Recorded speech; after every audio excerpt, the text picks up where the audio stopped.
فالمغیرات صبحا۔ اب دوڑتے دوڑتے رات کا ایک حصہ گھوڑا اپنے مالک کو لے کر چلتا رہا، پھر رات کے کسی حصے میں کسی جگہ وہ قیام کرتا ہے۔ ابھی رات پوری طریقے سے ختم بھی نہیں ہوتی، بالکل صبح ہی صبح رات کے آخری پہر میں مالک پھر اپنے گھوڑے سے کہتا ہے چل اب ہمیں اپنی مہم کی طرف آگے بڑھنا ہے۔ تو گھوڑا یہ کہہ سکتا تھا کہ مالک میں تھک گیا ہوں، اور یقیناً وہ تھک گیا تھا، اس کو بھوک لگی ہے، وہ تھکا ہوا ہے، اس کے پیروں میں درد پیدا ہو گیا ہے، لیکن اس کے باوجود اس کو یہ بات یاد رہتی ہے کہ میں نے اپنے مالک کا نمک کھایا ہے، میرا مالک چاہتا ہے کہ میں صبح صبح پھر سے دوڑوں، اگرچہ میں رات کا تھکا ہوا ہوں تو کیا ہوا، میں اپنے مالک کے لیے پھر سے دوڑنے کے لیے تیار ہوں۔ پھر صبح صبح وہ لشکر پر حملہ کرنے کے لیے آگے بڑھتا ہے۔ پھر قرآن کہتا ہے فَأَثَرْنَ بِهِ نَقْعًا، پھر وہ گھوڑا یہ موقع آ جاتا ہے کہ سامنے دشمنوں کا لشکر موجود ہے، تو اب ننگی تلواریں ہیں، چمکتے ہوئے نیزے ہیں، گرد و غبار اڑ رہا ہے، یہ سب ڈراؤنے منظر ہے، موت اپنے سامنے منڈلاتی نظر آ رہی ہے، اور جانور تو اکثر ایسی چیزوں کو دیکھ کر بدک جایا کرتے ہیں، لیکن گھوڑے پر قربان جائیے کہ گھوڑا یہ پرجوش انداز میں لشکر کے سامنے آ جانے کے باوجود دوڑ رہا ہے، اور اس کی تیزی کا عالم یہ ہے کہ اس کی دوڑنے کی وجہ سے غبار اڑ رہے ہیں۔ یہ بھی اس کے پرجوش ہونے کی علامت ہے کہ وہ اپنے مالک کا حق ادا کرنے میں بہت تندہی کے ساتھ آگے بڑھ رہا ہے۔ پھر اب گھوڑے نے تو حد ہی کر دی، اب تک جتنے سفر اس نے طے کیے تھے، جو پریشانیاں برداشت کی تھی، یہ اس نمک کا حق ادا کرنے کے لیے کافی تھے جو اس نے اپنے مالک کا کھایا تھا۔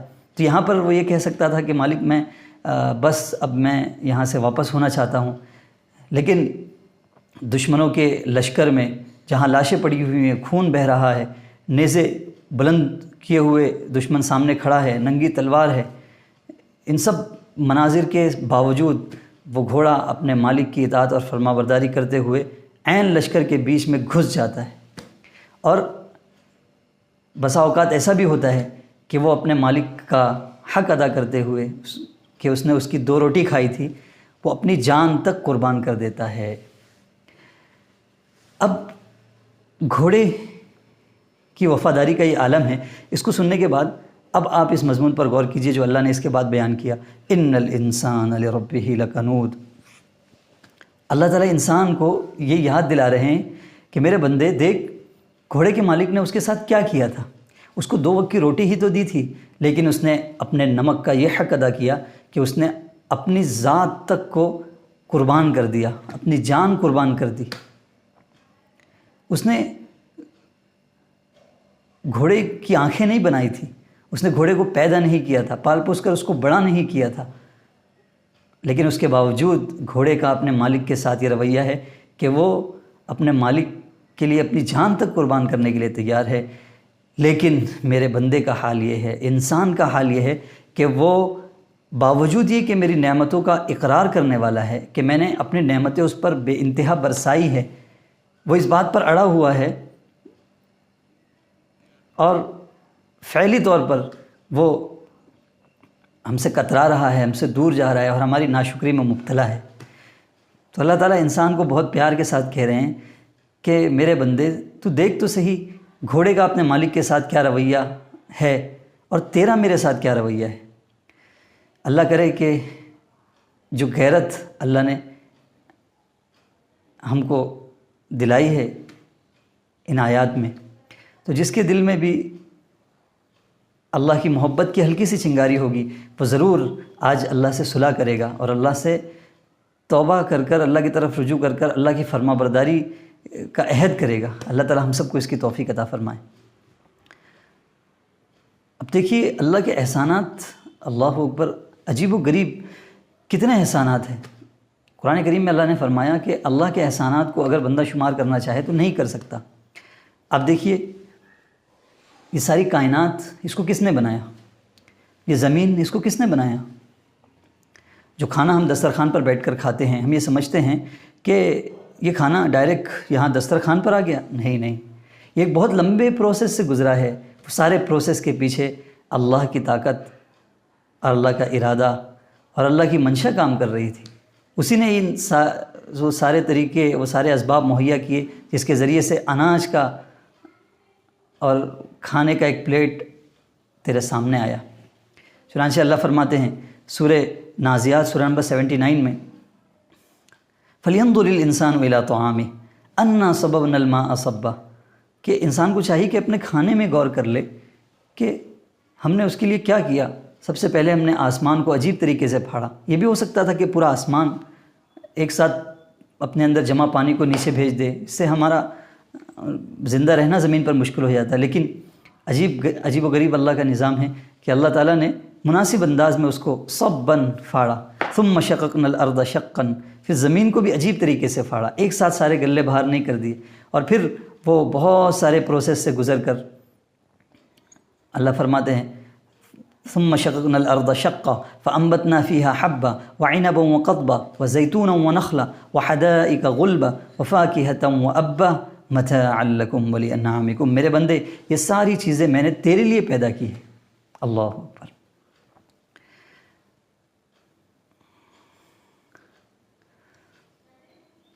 اس کائنات کی ایک ایک چیز اس بات کی گواہی دے رہی ہے کہ میں خود سے نہیں بنی ہوں، مجھے بنانے والی ایک ذات ہے، جس کو کچھ لوگ سپریم بینگ کہتے ہیں، کچھ لوگ گاڈ کہتے ہیں، کچھ لوگ خدا اور اللہ کہتے ہیں۔ میں آپ کو حوالہ دوں، ابھی سائنس اور ٹیکنالوجی کا دور ہے، سائنس کی بات الٹیمیٹ اور حتمی تصور کی جاتی ہے۔ میں انہی کی جماعت میں سے کچھ لوگوں کے اقرار کو آپ کے سامنے پیش کرتا ہوں۔ ایک کتاب ہے، میں نے تفسیر میں بھی اس کا حوالہ دیا تھا، the evidence of God in an expanding universe. یہ دراصل 40 سائنسدانوں کے آرٹیکلز کا مجموعہ ہے، جس میں انہوں نے جو الگ الگ فیلڈ کے تھے، انہوں نے اپنی اپنی فیلڈ میں ریسرچ کی، اور ریسرچ کرنے کے بعد وہ ایک ہمبل ریویو اپنا دے رہے ہیں کہ یہ ساری چیزیں، یہ سارے ریسرچ جو ہم نے کیے، اس کے بعد ہم اس نتیجے پر پہنچ رہے ہیں کہ یقیناً کوئی ایک ایسی طاقت ہے جو یہ سارا نظام سنبھال رہی ہے۔ اور ایک مثال میں نے دی تھی ہم برگر کی۔ ڈاکٹر ہم برگر یہ بھی ایک سائنسداں ہیں، انہوں نے ایک کتاب لکھی ہے پاور اینڈ فریجیلٹی۔ اس میں انہوں نے مٹن برڈ کی مثال دی ہے غالباً۔ وہ کہتے ہیں کہ مٹن برڈ ایسا پرندہ ہے جو بحر اوقیانوس کے کسی حصے سے اڑتا ہے، اور 6 مہینے تک وہ اڑتا رہتا ہے، پھر 8 کا ہندسہ بنا کر 24,000 کلومیٹر کا سفر طے کر وہ دوبارہ پھر سے اپنی ہی جگہ لوٹ آتا ہے۔ یعنی کیا مطلب؟ یہ پرندہ اڑ رہا ہے، دن ہے اڑ رہا ہے، رات ہے اڑ رہا ہے، بارش ہے اڑ رہا ہے، گرمی ہے اڑ رہا ہے، سردی ہے ٹھنڈی ہے، برف پڑ رہی ہے اڑ رہا ہے، اس کو بھوک نہیں لگ رہی، اس کو پیاس نہیں لگ رہی، اس کو تھکان نہیں ہو رہی، اور پھر ایکوریٹ وہ جس جگہ سے اڑا تھا اسی جگہ وہ گھوم کر واپس آ جا رہا ہے 24,000 کلومیٹر کا سفر طے کر۔ ڈاکٹر ہم برگر کہتے ہیں کہ یہ اس پرندے کے لیے اس لیے ممکن ہوا کہ اس کے جینز میں کچھ کوڈز ہیں، گویا کہ ایک چپ ہے اس کے اندر جو لگی ہوئی ہے، جو جس کی وجہ سے یہ ساری معلومات اس کے اندر اسٹور ہے، جس کی بدولت وہ یہ پورا کام آسانی کے ساتھ انجام دے دیتا ہے۔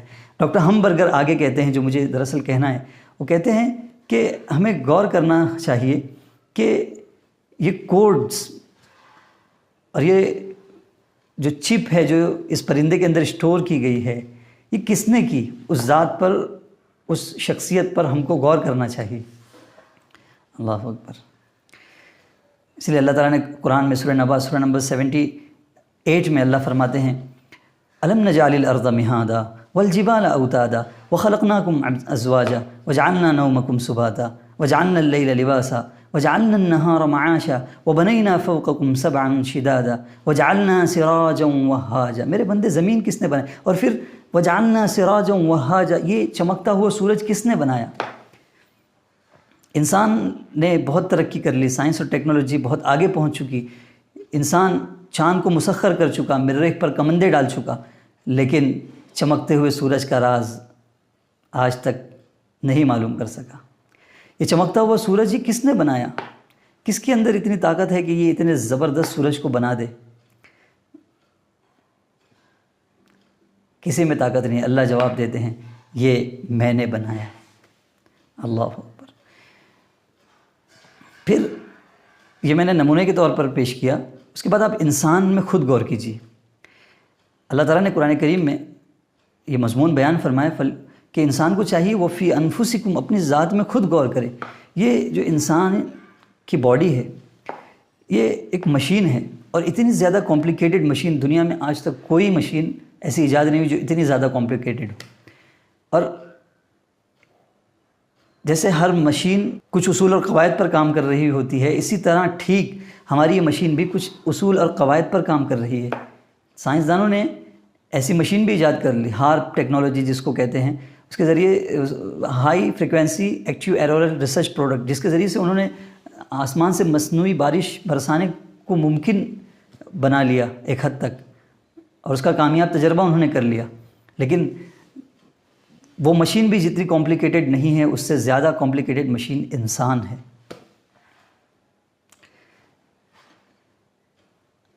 انسان کے بدن کی ایک ایک چیز اپنے اندر غور و فکر کی دعوت رکھتی ہے. یہ ہم دیکھتے ہیں، how do we see and how do we speak, how do we لسن.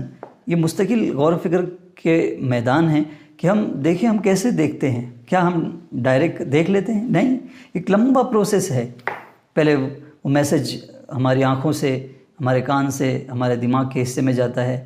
پھر وہاں بہت سے سیلز ہوتے ہیں، ان سیلز سے وہ پھر کرنٹ میں تبدیل ہوتا ہے، اور بجلی بننے کے بعد وہ نروس سسٹم میں جاتا ہے. پھر وہاں سے وہ دماغ کے اس حصے میں جاتا ہے جہاں پر بصارت کھانے، سماعت کھانے ہیں، اور وہاں پہنچ کر پھر ہمیں کوئی چیز دکھائی دیتی ہے اور سنائی دیتی ہے. یہ تو میں نے مثال کے طور پر عرض کیا. ایسی سینس کا نظام، چکھنے کا نظام، بالوں کا نظام، آنکھ کے اندر جو دیکھنے کی صلاحیت ہے اس کا نظام، مختلف نظام جو اللہ تعالیٰ نے ہمارے بدن میں بنائے ہیں، یہ خود اپنے اندر غور و فکر کی دعوت رکھتے ہیں. یہ کس نے بنایا؟ یہ سوال ہے. یہ اللہ ہی نے تو بنایا. آئیے مجھے ذرا اس پوائنٹ کو اور کلیئر کرنے دیجئے. جب چندریان 3 لانچ ہوا تھا چاند پر، تو لوگ خوشیاں منا رہے تھے. اسرو کے سائنسدانوں کے بعض لوگ وہ تھے جو سجدے میں گر گئے تھے ان کے سامنے، اور بعض لوگ وہ تھے جنہوں نے ان کو اپنے گلے سے لگا لیا، ان کے ہاتھ چومے، ان کی پیشانی چومی. کیوں؟ صرف اس لیے کہ انہوں نے ایک وہیکل ایسا بنایا، ایک ایسا پروڈکٹ بنایا جس کے ذریعے جو چاند پر بعافیت آسانی سے لینڈ ہو گیا. یہ ان کے کمال کی دلیل ہے. جب ایک انسان ایک معمولی سی چیز ایجاد کرتا ہے، چاند کی کیا حیثیت ہے کائنات کے سامنے، سورج کے سامنے، اس کے لیے جب اس کے دل میں عظمت پیدا ہو سکتی ہے اور اس کے آگے وہ سجدے میں گر سکتا ہے اور اس کے ہاتھ چوم سکتا ہے، اس کو گلے سے لگا سکتا ہے، تو مجھے بتائیے سورج کو پیدا کرنے والا اور پھر چاند کو پیدا کرنے والا اور کائنات کے سارے نظام کو چلانے والا اللہ، کیا وہ اس کا حقدار نہیں ہے کہ ہم اور آپ ان آسمان و زمین کے درمیان پھیلے ہوئے اس کے کمالات اور اس کی نشانیوں کو دیکھ کر اس کی عظمت اپنے دل میں بھر لیں، اس کے آگے سجدے میں گر جائیں، اس کو چوم لیں؟ یہ سب اللہ کے احسانات ہی تو ہیں جس کو ہم استعمال کر رہے ہیں. یہ 2 آنکھیں اللہ نے دی، چلنے کے لیے 2 پیر اللہ نے دیے، پکڑنے کے لیے 2 ہاتھ دیے، زبان کے اندر چکھنے کی صلاحیت، آنکھ میں دیکھنے کی صلاحیت، کان میں سننے کی صلاحیت. یہ سارے نظام اللہ ہی کے تو عطا کردہ ہیں. کاش اللہ کرے کہ ہمارے دلوں میں اللہ کی محبت پیدا ہو جائے. پھر قرآن کی نعمت یہ کس نے دی؟ یہ اللہ ہی نے تو دی. اور پھر قرآن نے کیا انقلاب برپا کیا؟ عقیدہ توحید جو قرآن نے پیش کیا. آپ کو پتہ ہے کہ حضور پاک صلی اللہ علیہ وسلم اور قرآن کے آنے سے پہلے کی دنیا اور بعد کی دنیا میں بہت ڈفرینس ہے. ساری جو سائنٹیفک ڈیولپمنٹ ہے اور سائنسی ترقیاں ہیں وہ قرآن کے اور حضور کے آنے کے بعد ہی ہوئی، اس سے پہلے نہیں ہوئی. حالانکہ دنیا کب سے چل رہی تھی. اس کی وجہ کیا ہے؟ قرآن نے عقیدہ توحید کا انقلاب برپا کیا. کیسا انقلاب؟ عالمی انقلاب. اس سے پہلے توحید کی دعوت تھی لیکن عالمی طور پر اس عقیدہ توحید نے لوگوں کو متاثر نہیں کیا تھا. تو اس کی وجہ یہ تھی کہ لوگ اشیاء کو مقدس سمجھے ہوئے تھے. ہر چیز کے گرد تقدیس کا حالہ قائم تھا. دریا مقدس تھا، چاند مقدس تھا، پیڑ پودے مقدس تھے، زبان مقدس تھی، اور نہ جانے کیا کیا چیزیں مقدس بنی ہوئی تھیں۔ اور جس چیز کو آدمی مقدس سمجھتا ہے کبھی اس کے اوپر ریسرچ نہیں کر سکتا۔ ایک میڈیکل اسٹوڈنٹ جو MBBS کا اسٹوڈنٹ ہو، وہ ڈیڈ باڈی پر پریکٹس کرتا ہے، لیکن اگر وہی ڈیڈ باڈی اس کے باپ کی رکھ دی جائے تو اس کے اندر یہ ہمت نہیں پیدا ہو سکتی کہ وہ اپنے باپ کی ڈیڈ باڈی پر ریسرچ کرے، کیونکہ اس کے باپ کی باڈی کے ارد گرد تقدیس کا حالہ چھائے ہوا ہے جو اس کے دماغ میں ہے۔ تو اسلام کے اور عقیدہ توحید کے عالمی انقلاب برپا کرنے سے پہلے ہر چیز کے ارد گرد تقدیس کا حالہ قائم تھا، ہر چیز آبجیکٹ آف ورشپ بنی ہوئی تھی۔ انسان یہ سمجھ رہا تھا یہ سب خدا ہیں، سب کو پوج رہا تھا، سب کی منت و سماجت کر رہا تھا، لیکن عقیدہ توحید نے یہ انقلاب برپا کیا۔ اگرچہ اس کو بہت سے لوگوں نے قبول تو نہیں کیا، لیکن اس عقیدے سے ہر ایک متاثر ہوا، کوئی اس سے متاثر ہوئے بغیر رہ نہ سکا۔ چنانچہ عقیدہ توحید نے یہ پیغام دیا کہ اوپر اللہ مہان ہے اور زمین پر تم مہان ہو، باقی یہ ساری چیزیں تمہاری خدمت کے لیے پیدا کی گئی ہیں۔ بس یہ نظریہ جب عام ہوا تو پھر آبجیکٹ آف ورشپ یہ آبجیکٹ آف ریسرچ میں تبدیل ہو گئے۔ اس کو انسان اپنا خادم سمجھنے لگا، تو خادم سمجھنے کی وجہ سے اس کو ٹھوک بجا کر دیکھنے لگا کہ اس میں کیا ہے، اور پھر نتیجتاً وہ ساری ترقیاں وجود میں آئی جس کو ہم آج ملاحظہ کر رہے ہیں۔ یہ اللہ کا احسان نہیں تو اور کیا ہے۔ آپ اس کو وہیں سے جوڑیے گا، ان الانسان لربہ لکنود، میرا بندہ میرا بہت ناشکرا ہے۔ تو یہ اللہ کے انعامات ہیں جن کا میں تذکرہ کر رہا ہوں، اس کے باوجود انسان کے بارے میں اللہ یہ شکایت کر رہے ہیں کہ انسان میرا بڑا ناشکرا ہے۔ آگے چلیے، قرآن کے آنے سے پہلے، اسلام کے آنے سے پہلے عورتوں کے ساتھ کیا ڈسکرمنیشن ہو رہا تھا، کیا ظلم کا بازار ان کے ساتھ گرم تھا، ان کے اوپر دنیا میں جینا حرام تھا۔ اگر کوئی بچی کسی گھر میں پیدا ہو جاتی تو اس بچی کو زندہ زمین میں دفن کر دیا جاتا۔ اللہ اکبر۔ اور وہ سب تو چھوڑیے، یورپ جو ایکوالٹی کی بات کرتا ہے اس نے بھی عورتوں کو مساوی حقوق دیے ہوں ایسا نظر، بلکہ 90s کے شروع تک میں یورپ میں عورت کو ووٹ دینے کا حق نہیں تھا، اور آج بھی جن عہدوں پر عورتیں ہوتی ہیں ان کی جو سیلری ہوتی ہے اسی عہدے پر اگر کوئی مرد ہے تو اس کی سیلری عورت کے مقابلے میں زیادہ ہوتی ہے۔ ایک ایسے وقت میں جب عورت کو منحوس سمجھا جا رہا تھا، اسلام نے آ کر یہ پیغام دیا، قرآن نے آ کر اور رسول اللہ نے آ کر یہ پیغام دیا کہ یہ اگر ماں ہے تو تم اس کے قدموں میں تیری جنت ہے، اگر یہ بیٹی ہے تو نے پال پوس کر اس کو بڑا کر دیا اور اس کا نکاح کر دیا تو تیرے لیے جنت واجب۔ عورتوں کی عزت، عورتوں کا سمان لوگوں کے دلوں میں ڈالنے والا یہ قرآن ہے۔ جھک جانا چاہیے عورتوں کو اس نعمت کے بارے میں سننے کے بعد اللہ کے آگے۔ اب تک عورتوں کو میراث میں کوئی حصہ نہیں ملتا تھا، بلکہ آج بھی بہت سے مذاہب میں عورتوں کو میراث میں کوئی حصہ نہیں دیا جاتا۔ یہ ان پر ظلم نہیں تو اور کیا ہے؟ قرآن نے آواز لگائی کہ نہیں، مردوں کا بھی حصہ ہے اور عورتوں کا بھی برابر حصہ ہے ان کی کمائی میں۔ اور جب کوئی مرتا ہے تو جس طرح اس کا وارث ایک مرد بنے گا، ایک مذکر بنے گا، اسی طرح عورت اور مؤنث بھی اس کی برابر کی وارث بنے گی، اس کو بھی اس کا اپنا حق ملے گا۔ پھر اللہ تبارک و تعالیٰ نے قرآن کریم کو نازل کر کر علم کے حصول کی ترغیب دی۔ یہ بھی ایک عجیب انقلاب ہے، عجیب نعمت ہے۔ یہ ساری ترقیاں ایجوکیشن کے بعد ہی تو ممکن ہو سکی، اور علم کا سب سے بڑا داعی یہ قرآن کریم ہے۔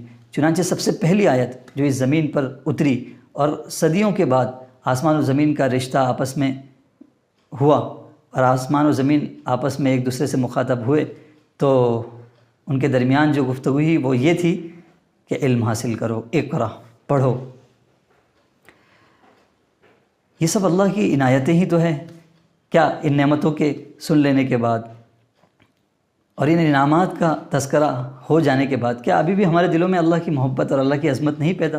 ایک سائنسدان، ایک چندریان 3 بنانے والے لوگ، جب ان کو اتنی حیثیت ایک انسان دے سکتا ہے کہ چندریان 3 جب لینڈ کیا تھا تو گلی کوچوں میں اس کا تذکرہ تھا اور محلوں میں تذکرہ تھا، گھروں میں تذکرہ تھا. کیا وہ ذات جس نے اتنے سارے انعامات، اتنے سارے احسانات کیے، اس بات کی مستحق نہیں ہے کہ ہم گلی کوچوں میں اس کا تذکرہ کریں، اس کی محبت اپنے دل میں بسائیں، گھروں میں اس کا تذکرہ کریں، اس سے محبت کریں، اس کے فرمان کو اپنے دل و جان سے قبول کریں، اس کے آگے جھک جائیں؟ اللہ ہم سب کو اس کی توفیق دے. اس لیے جب چندریان 3 لانچ ہوا تھا اس وقت میں نے ایک مضمون لکھا تھا. مجھے عجیب و غریب کیفیت تھی کہ چندریان 3 کے بعد، لینڈ کرنے کے بعد، لوگ اتنے زیادہ ایکسائٹڈ ہو گئے ہیں ان سائنسدانوں کو لے کر، اور اتنا زیادہ پرجوش ہو گئے ہیں. کیا یہ اس میں غور نہیں کرتے کہ ایک کائنات جس اللہ نے دی، اس اللہ کا بھی ہم کو شکریہ ادا کرنا چاہیے، اس اللہ کے سامنے بھی جھکنا چاہیے. خیر، جب ہم کسی کو ضرورت پر 50,000 روپیہ قرض کے طور پر ہی دیتے ہیں تو اس کا بیہیو ہمارے ساتھ یہ ہوتا ہے کہ وہ سلام کرتے ہوئے تھکتا نہیں ہم کو. اپنے گھر میں ہم کو بلانا اپنی سعادت سمجھتا ہے، اور 4 لوگوں کے سامنے کہتا ہے کہ بڑا نیک دل انسان ہے. آپ مجھے بتائیے 50,000 کی کیا حیثیت ہے؟ جب ایک 50,000 کا احسان کرنے والے کا ہم احسان کبھی نہیں بھولتے، تو اتنی بڑی کائنات بنانے والا اللہ، یہ آنکھیں دینے والا، زبان دینے والا، ہاتھ دینے والا، اور یہ سارے نظام چلانے والا، کیا وہ اس بات کا مستحق نہیں کہ ہم اس کے آگے جھک جائیں، اس کی تعریف کریں؟ اسی لیے شاید اللہ تعالیٰ نے قرآن کریم میں فرمایا وما قدر اللہ حق قدری، کہ میرے بندوں نے، حقیقی بات یہ ہے کہ میری قدر ہی نہیں کی. اللہ اکبر. اس لیے اسلاف میں سے بعض سلف کا یہ واقعہ ملتا ہے کہ وہ جب اللہ کے سامنے پیش ہوئے تو اللہ نے پوچھا میرے بندے تو 40 سال تک روتا رہا، اس کی کیا وجہ تھی؟ تو انہوں نے کہا اللہ میں یہ سوچ کر روتا تھا کہ اللہ آپ کا جو حق مجھ پر ہے وہ میں نے ادا نہیں کیا. اللہ نے فرمایا اچھا یہ تیرے آنسوؤں کے ساتھ خون کی آمیزش کیوں تھی؟ تو انہوں نے کہا کہ اللہ اس ڈر سے کہ کہیں یہ سارا رونا رد نہ کر دیا جائے. اللہ تعالیٰ فرماتے ہیں سن میرے بندے، 40 سال سے تیرے فرشتے تیرا اعمال نامہ اس حال میں لا رہے ہیں کہ اس میں ایک گناہ بھی لکھا ہوا نہیں ہوتا. یہ لوگ ہیں جن کو اللہ کی معرفت حاصل ہو گئی تھی. اللہ کرے ہمیں بھی ہو جائے. میں آپ کو حضرت نبی پاک صلی اللہ علیہ وسلم کی ایک دعا کا تذکرہ کرتا ہوں میں، اس سے سمجھ میں آئے گا کہ کیسی اللہ کی معرفت حضور کو حاصل تھی. اور ایک معرفت کے مقام پر پہنچا ہوا شخص ہی ایسی دعا اللہ سے مانگ سکتا ہے. لمبی چوڑی دعا ہے. اللہم انک تسمع کلامی وترى مکانی وتعلم سری وعلانیتی لا یخفى علیک شیء من امری وانا البائس الفقیر المستغیث المستجیر الوجل المشفق المقر المعترف بذنبی اسألک مسألة المسکین وابتہل الیک ابتہال المذنب الذلیل وادعوک دعاء البائس الفقیر کدعاء المضطر الضریر ودعاء من خضعت لک رقبتہ. یہ حصہ میں صرف بیان کرتا ہوں. دیکھ کیا کیفیت ہے حضور کی. حضور یہ فرما رہے ہیں اللہ میری حیثیت تیرے آگے ایسی ہی ہے جیسے ایک غلام جو اپنے آپ آقا کا بہت فرما بردار تھا، لیکن جانے انجانے میں اس سے کوئی غلطی ہو گئی جس سے آقا ناراض ہو گیا. وہ گھر سے باہر نکل گیا. پھر اس نے سوچا میں اپنے آقا کو چھوڑ کر کہاں جاؤں گا. وہ اپنے آقا کے دروازے پر آیا. پھر اس نے دستک کے لیے ہاتھ اٹھائے، لیکن اس نے سوچا کہ یہ ادب کے خلاف ہے. اس نے اپنا سر مالک کے دروازے میں رکھ دیا. اللہ جتنی عاجزی اور انکساری اس غلام میں ہوتی ہے، اللہ اس سے بھی زیادہ عاجزی اور انکساری کے ساتھ میں آپ سے دعا کر رہا ہوں. یہ حضور کی نبوت کی ایک زبردست دلیل ہے. ایسا مضمون کسی نبی پر ہی منکشف ہو سکتا ہے. اللہ تعالی ہمیں بھی اپنی معرفت نصیب فرمائے. اب دیکھیے ان ساری باتوں کا تقاضا یہ ہے کہ ہم سچے پکے مسلمان بن جائیں. مسلمان کس کو کہتے ہیں؟